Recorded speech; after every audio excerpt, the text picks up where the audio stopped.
atıyorum sigortacıya bakıyorsun. Onların götürü olmadığı için yani ben şahsen seni götüreyim. O da şey yani normalde benimki de defteri tabi. Ben de yer alamıyorum. Basit usul olduğu için o da daha şey onaylanırsa daha bir hafta geçti daha onaylanmadı. Hani çıkmadı kimseye bir şey. Bakalım inşallah olur. İnşallah. Allah razı olsun. Teşekkür ederim.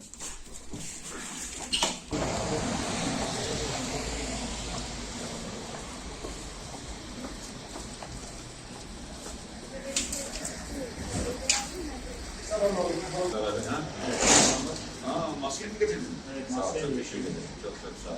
Hayırlı. Böyle çok. Bunu burada böyle görecekler şimdi onlar geldiği zaman. Asacağız. Teşekkür ederim.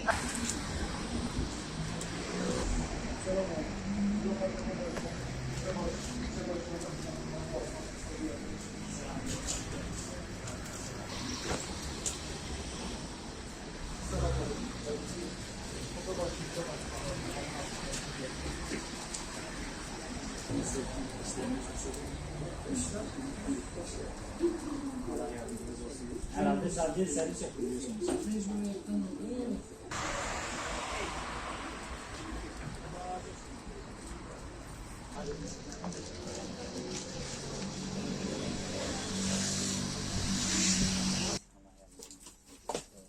Bizden bir isteğiniz var mı?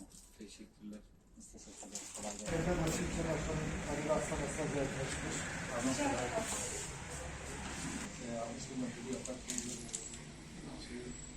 Allah yardımcınız olsun inşallah. Bu pandemiden dolayı mı yoksa ekonomik sıkıntılarınız, ekonomik kötü gidişatından dolayı mı? Yoksa ikisi birleşince katmerleşti. Yani 60 günden beri bir şey yok yani insanlarda yaprak gibi yok. Sıkıntılı bir gün. Yani kirası ve eğitimi var. Tavsiye okula bağlı olduğu için artık iyice düşük gibi. Allah yardımcınız olsun inşallah. İnşallah Allah yardımcınız olsun. Gece boyunca bir sürü Buyurun çay ikram edeyim. Allah razı olsun. Biraz önce içtik yan komşuda. Birlikte halinizi hatırlayacağız.